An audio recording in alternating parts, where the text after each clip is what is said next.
Praise lord everyone. Bible reading in 6 months. Day 49 February 18. మొదటి భాగంగా మొదటి రాజులు గ్రంథం 9వ అధ్యాయము చదువుకుందాం. సొలొమోను యెహోవా మందిరమును రాజనగరును కట్టుటయు తాను చేయగోరినంతటిని చేయుటయు ముగించిన తర్వాత గిబియోనులో ప్రత్యక్షమైనట్లు రెండో మారు యెహోవా సొలొమోనునకు ప్రత్యక్షమై అతనితో ఇలాగు సెలవిచ్చెను. నా సముఖమందు నీవు చేసిన ప్రార్థనా విన్నపములను నేను అంగీకరించి తిని నా నామమును అక్కడ సదాకాలం ఉంచుటకు నీవు కట్టించిన ఈ మందిరమును పరిశుద్ధపరిచి ఉన్నాను. నా దృష్టియు నా మనసును ఎల్లప్పుడూ అక్కడ ఉండును.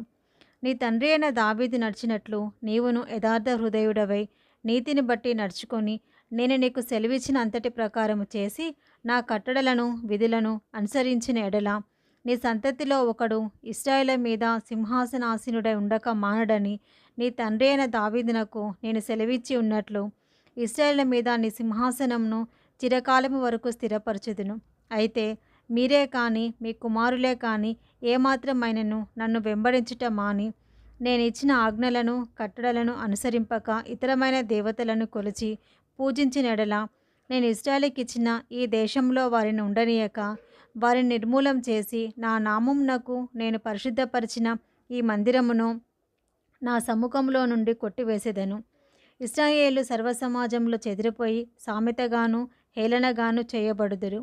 ఈ మందిర మార్గమున వచ్చువారందరూ దాన్ని చూచి ఆశ్చర్యపడి ఈసియని యెహోవా ఈ దేశమునకును ఈ మందిరమునకును ఈలాగున ఎందుకు చేసేనని అడుగగా జనులు ఇట్లందరూ ఐగుప్తు దేశంలో నుండి తమ పితరులను రప్పించిన తమ దేవుడైన యెహోవాను వారు విడిచి ఇతర దేవతలను ఆధారం చేసుకొని కొలిచి పూజించుచూ వచ్చిరి కనుక యెహోవా ఈ కీడంతే వారి మీదికి రప్పించి ఉన్నాడు. సొలొమోను యెహోవా మందిరమును రాజనగరును ఈ రెండింటిని 20 సంవత్సరములలోగా కట్టించెను.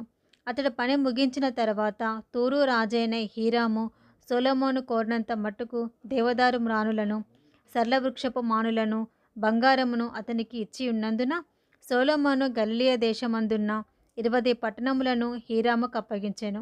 హీరాము సొలొమోను తనకిచ్చిన పట్టణములను చూచుటకు తూరు నుండి రాగా అవి అతని దృష్టికి అనుకూలమైనవిగా కనబడలేదు కనుక నా సహోదరుడా, నీవు నాకిచ్చిన ఈ పట్టణములు ఏ పాటివనెను? నేటి వరకు వాటికి కాబూల్ అని పేరు.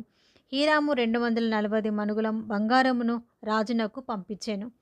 యెహోవా మందిరమును సొలొమోను నగరమును మిల్లోను యెరూషలేము యొక్క ప్రాకారమును హాసోరు మెగిద్దే గేజెరు అను పట్టణములను కట్టించుటకు సొలొమోను వెట్టివారిని పెట్టెను. ఐగుప్తు రాజైన ఫరో గేజెరు మీదికి వచ్చి దాన్ని పట్టుకొని అగ్నిచేత కాల్చి ఆ పట్టణమందున్న కనానీలను హతము చేసి దానిని తన కుమార్తె అయిన సొలొమోను భార్యకు కట్నముగా ఇచ్చెను. సొలొమోను గేజెరును కట్టించెను మరియు దిగువను బేత్ హోరోనును బయతాతును అరణ్యంలోనున్న తద్మోరుకును సొలొమోను భోజన పదార్థములకు ఏర్పాటైన పట్టణములను రథములకు ఏర్పాటైన పట్టణములను రౌతులకు ఏర్పాటైన పట్టణములను సొలొమోను యెరూషలేమందును లెబానోనందును తాను ఏలిన దేశమంతటి అందును ఏదేది కట్టుటకు కోరెనో అదియును కట్టించెను. అయితే ఇశ్రాయేలు కాని అమ్మోనీయులు హిత్తీయులు పెరిజీయులు హివ్వీయులు యోబూసీయులు అనువారిలో శేషించిన వారుండిరి. ఇశ్రాయేలు వారిని నిర్మూలం చేయకపోగా వారి దేశమందు శేషించి ఉన్న వారి పిల్లలను సొలొమోను దాసత్వము చేయనింపగా నేటి వరకు అలాగు జరుగుచున్నది. అయితే ఇశ్రాయేలులో ఎవనికైనాను సొలొమోను దాసునిగా చేయలేదు. వారు రానువ వారుగాను తనకు సేవకులుగాను అధిపతులుగాను సైన్యాధిపతులుగాను అతని రథాధిపతులుగాను రౌతులుగాను ఉండిరి. సొలొమోను యొక్క పని మీదనున్న ప్రధానులు 550 మంది. వీరి పనివాండ్ల మీద అధికారులుగా ఉండిరి. ఫరో కుమార్తె దావీదుపురం నుండి సొలొమోను తనకు కట్టించిన నగరునకు ఎక్కిరాగా అతడు మిల్లోను కట్టించెను. మరియు సొలొమోను తాను కట్టించిన బలిపీఠము మీద ఏడాదిలో 3 మారులు దహన బలులను సమాధాన బలులను యెహోవాకు అర్పించుచు యెహోవా సముఖమందున్న పీఠము మీద ధూపద్రవ్యము వేయుచుండెను. పిమ్మట అతడు మందిరమును సమాప్తము చేసెను. మరియు రాజైన సొలొమోను ఏదెము దేశపు ఎర్ర సముద్ర తీరమందున్న ఏలతు దగ్గర ఎసోన్గెబెరునందు ఓడలను కట్టించెను. సొలొమోను సేవకులతో కూడా హీరాము సముద్ర ప్రయాణం చేయనెరిగిన ఓడవారైన తన దాసులను ఓడ మీద పంపెను. వారు ఓఫీరను స్థలమునకు పోయి అచ్చట నుండి 840 మణుగుల బంగారమును రాజైన సొలొమోను నొద్దకు తీసుకొని వచ్చిరి. మొదటి రాజుల గ్రంథం 10వ అధ్యాయము. షేబాదేశపు రాణి యెహోవా నామమును గూర్చియు సొలొమోనునకు కలిగిన కీర్తిని గూర్చియు విని గూఢార్థము గల మాటల చేత అతన్ని శోధించుటకై వచ్చెను. ఆమె గొప్ప పరివారంతో గంధవర్గమును విస్తారమైన బంగారమును రత్నములను ఒంటెల మీద ఎక్కించుకొని యెరూషలేమునకు వచ్చెను. సొలొమోను దర్శనం చేసి తనకు తోచిన దానంతటిని బట్టి అతనితో మాట్లాడగా ఆమె వేసిన ప్రశ్నలన్నింటికీ సొలొమోను ప్రత్యుత్తరము చెప్పెను. రాజునకు మరుగైనదేదియూ లేనందున ఆమె ప్రశ్న వేసిన వాటన్నిటికీ భావము చెప్పెను. షేబారాణి సొలొమోను యొక్క జ్ఞానమును, అతడు కట్టించిన మందిరమును, అతని బల్ల మీద భోజన ద్రవ్యములను, అతని సేవకులు కూర్చుండి పీఠములను, అతని ఉపచారులు కనిపెట్టుటను, వారి వస్త్రములను, అతనికి గిన్నె నందించు వారిని, యెహోవా మందిరమందు అతడు అర్పించు దహన బలులను చూచి విస్మయముందినదై రాజుతో ఇట్లనెను. నీ కార్యములను గూర్చియు జ్ఞానమును గూర్చియు నా దేశమందు నేను వినిన మాట నిజమే. అయినను నేను వచ్చి కన్నులారా చూడక మునుపు ఆ మాటలను నమ్మకయుంటిని. ఉన్నదానిలో సగమైనను నాతో చెప్పబడలేదని ఇప్పుడు నేను తెలుసుకొనుచున్నాను. నీ జ్ఞానమును నీ భాగ్యమును నేను వినిన దానిని బహుగా మించి ఉన్నవి. నీ జనులు భాగ్యవంతులు. నీ ముందర ఎల్లప్పుడూ నిలిచి నీ జ్ఞానవచనములను వినుచుండు నీ సేవకులను భాగ్యవంతులు. నీ యందు ఆనందించి నేను ఇశ్రాయేలు మీద రాజుగా నియమించిన నీ దేవుడైన యెహోవాకు స్తోత్రం కలుగునుగాక. యెహోవా ఇశ్రాయేలునందు శాశ్వత ప్రేమ ఉంచెను కనుక నీతి న్యాయములను అనుసరించి రాజకార్యములను జరిగించుటకు ఆయన నిన్ను నియమించెను అనెను. మరియు ఆమె రాజునకు 240 మణుగుల బంగారమును, బహువిస్తారమైన గంధవర్గమును, రత్నములను ఇచ్చెను. షేబాదేశపు రాణి రాజైన సొలొమోనునకు ఇచ్చిన గంధవర్గములంత విస్తారము మరి ఎన్నడైనను రాలేదు. మరియు ఓఫీరు దేశం నుండి బంగారం తెచ్చిన హీరాము ఓడలు ఓఫీరు నుండి చందనపు మ్రాణులను, రత్నములను బహు విస్తారముగా తెచ్చెను. ఈ చందనపు మ్రాణుల చేత రాజు యెహోవా మందిరమునకును రాజనగరునకును స్తంభములను, గాయకులకు సితారలను, స్వరమండలములను చేయించెను. ఇప్పుడు అటువంటి చందనపు మ్రాణులు దొరకవు, ఎక్కడనూ కనబడవు. సొలొమోను తన ప్రభావమునకు తగినట్టుగా షేబాదేశపు రాణిచ్చినది పోగా ఆమె కోరిన ప్రకారము ఆమె ఇచ్చపూర్తిగా ఆమెకిచ్చెను. అప్పుడు ఆమెయు ఆమె సేవకులను తమ దేశమునకు తిరిగి వెళ్ళిరి. ఏటేటా సొలొమోనునకు వచ్చి బంగారము 1332 మణుగుల ఎత్తు. ఇది కాక గంధవర్గములు మొదలైనవి వర్తకుల యొద్ద నుండియు, అరబీ రాజుల యొద్ద నుండియు, దేశాధికారుల యొద్ద నుండియు అతనికి చాలా వచ్చుచుండెను. రాజైన సొలొమోను సుత్తితో కొట్టిన బంగారముతో అలుగులు గల 200 డాళ్లను చేయించెను. డాల్ ఒక్కింటికి 500 తులముల ఎత్తు బంగారం ఉండెను. మరియు సుత్తితో కొట్టిన బంగారముతో అతడు 300 కేడములను చేయించెను. కేడము ఒకటింటికి 300 బంగారపు తులముల ఎత్తు బంగారం ఉండెను. వీటిని రాజు లెబానోను అరణ్యపు మందిరమందు ఉంచెను. మరియు రాజు దంతము చేత పెద్ద సింహాసనము చేయించి సువర్ణంతో దాన్ని పొదిగించెను. ఈ సింహాసనమునకు 6 మెట్లుండెను. సింహాసనం మీది భాగపు వెనుక తట్టు గుండ్రముగా ఉండెను. ఆసనమునకు ఇరుపార్శ్వముల యందు ఊతలుండెను. ఊతల దగ్గర 2 సింహములు నిలిచి ఉండెను. ఇరుపక్కల 6 మెట్ల మీద 12 సింహములు నిలిచి ఉండెను. అటువంటిది ఏ రాజ్యమందైనను చేయబడలేదు. మరియు రాజైన సొలొమోను పానపాత్రలు బంగారపువై ఉండెను. లెబానోను అరణ్య మందిరపు పాత్రలను బంగారపువే, వెండిది ఒకటి లేదు. సొలొమోను దినములలో వెండి ఎన్నికకు రాలేదు. సముద్రమందు హీరాము ఓడలతో కూడా తర్షీషు ఓడలను రాజునకు కలిగి ఉండెను. ఈ తర్షీషు ఓడలు 3 సంవత్సరములకు ఒక మారు బంగారమును, వెండిని, దంతమును, కోతులను, నెమలి పిట్టలను తీసుకొని వచ్చుచుండెను. ఈ ప్రకారం రాజైన సొలొమోను ధనము చేతను జ్ఞానం చేతను భూపతులందరిలో అధికుడై ఉండెను. అతని హృదయమందు దేవుడు ఉంచిన జ్ఞానవాకులను వినుటకై లోకులందరూ అతని చూడగోరిరి. ఏర్పాటైన ప్రతి మనిషి వెండి వస్తువులు గాని, బంగారు వస్తువులు గాని, వస్త్రములు గాని, యుద్ధాయుధములు గాని, గంధవర్గములు కాని, గుర్రములు గాని, కంచరగాడిదలు గాని తన తన వంతు చొప్పున కట్నములను ఏటేటా తీసుకొని వచ్చుచుండెను. మరియు సొలొమోను రథములను రౌతులను సమకూర్చెను. అతడు 1400 రథములను 12,000 రౌతులను గలవాడై ఉండెను. వీటిని అతడు రథములకే ఏర్పడిన పురములలోను యెరూషలేమునందు రాజునొద్దను ఉంచ నిర్ణయించెను. రాజు యెరూషలేములో వెండిని రాళ్లంతా విస్తారముగా వాడుక చేసెను. దేవదారు మ్రాణులను షెఫేల ప్రదేశముననున్న మేడి చెట్ల వలె విస్తరింపచేసెను. సొలొమోనునకుండు గుర్రములు ఐగుప్తులో నుండి తేబడెను. రాజు వర్తకులు ఒక్కొక్క గుంపునకు నియామకమైన ధనమునిచ్చి గుంపులు గుంపులుగా కొని తెప్పించిరి. వారు ఐగుప్తులో నుండి కొని తెచ్చిన రథం ఒకటింటికి 600 తులముల వెండియు, గుర్రం ఒకటింటికి 150 తులముల వెండియు ఇచ్చిరి. హిత్తీల రాజు అందరి కొరకును అరాము రాజుల కొరకును వారు ఆదరికే వాటిని తీసుకొనిరి. మొదటి రాజుల గ్రంథం 11వ అధ్యాయము.